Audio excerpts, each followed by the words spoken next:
So I passed some of these reports and the camp schedule around the table so you guys can share.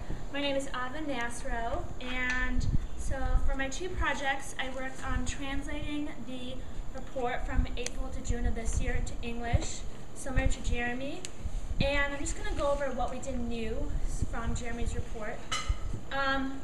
So we have 10 enclosures, and I know you guys have all seen the types of monkeys. We have marmosets, tamarins, whiteface, spider monkey, and we also have Tonka the raccoon.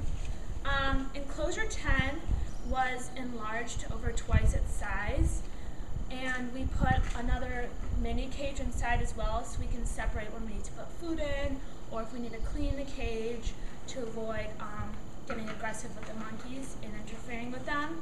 And we also enriched the cage with bamboo hangers and different, like a bridge and at different slopes, just so they're very intrigued and they stay curious. Enclosure 11 was finished, and we put in wheels, handrails, bamboo. I'm sure you guys have all seen that. And I think we need to add some more things to it until it's perfect for Darwin and Nina. So I think that is still in the works, not totally finished yet. As far as medical matters go, there were 2 uncomplicated deliveries. I'm not quite sure by whom. And for predators, there were some iguana sightings, but those don't pose a threat. And there was a snake that was removed. It was found in cage 4. And there are ants' nests all over the cages, so that's something we have to figure out because there are ant infestations everywhere. The diet, we already went over that, and you guys see what we feed every day. It's like a 5-star menu for the monkeys. And some important visits that happened. Well, we had a presentation to the Women's Club of Costa Rica on April 13th, and we had Everett come in, Maddie, Julia came, and Jacqueline, Bernita. We had everyone come here, and so we've had lots of volunteers coming and going, which means we're keeping up the volunteer program, which is a good sign. And let's see, I don't want to repeat anything.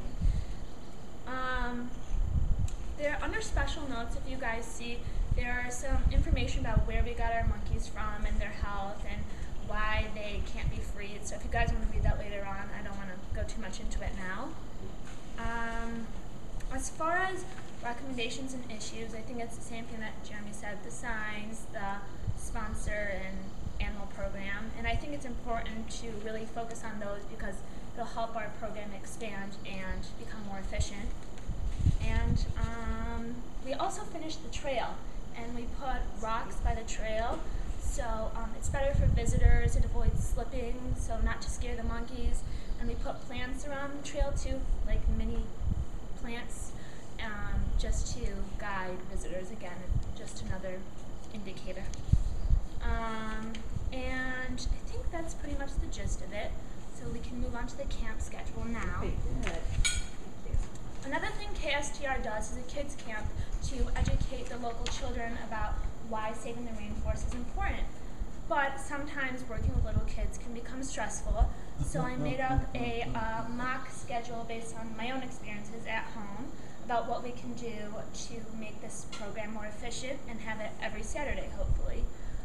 So from 9 to 9:20, I thought we could have an introduction where we first separate kids from their parents because they're kind of young and sometimes they cry and want their mom. So maybe we can give them a little piece of candy, or they like to pet Chula sometimes. So just some tips about how you can separate the children.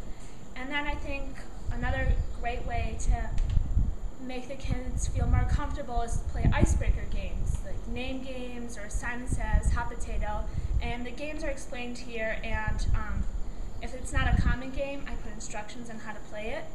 And then after games for an hour, I thought we should do educational arts and crafts.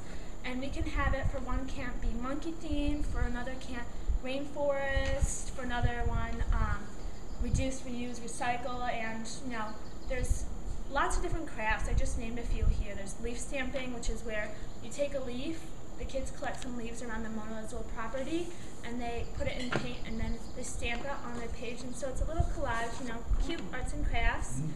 And hungry, so we need snack time. After arts and crafts, I put in a like 15-minute snack time. Great. And after that, we have educational games, and some of them include Monkey See, Monkey Do, which is like another version of Simon Says, but instead you're doing monkey actions, and also Pin the Banana on the Monkey Tail, which was Julia's idea. Thank you for that. And for these games, I also put in the cleanup time, because sometimes things can get messy, for 10 minutes. And at the end, we have story time, just so the kids can wind down. And sometimes children get restless when you're reading stories, so I thought a great way to keep them entertained would be if they could act out some of the characters. You assign them 2 characters, and we did this at the last camp. One girl was a toucan, one girl was a monkey, and then the kids feel involved, and other kids get to see their friends acting all silly and weird. They're still learning the educational part of the story. So those are just some ideas to run the camp, and that's our presentation. Yes.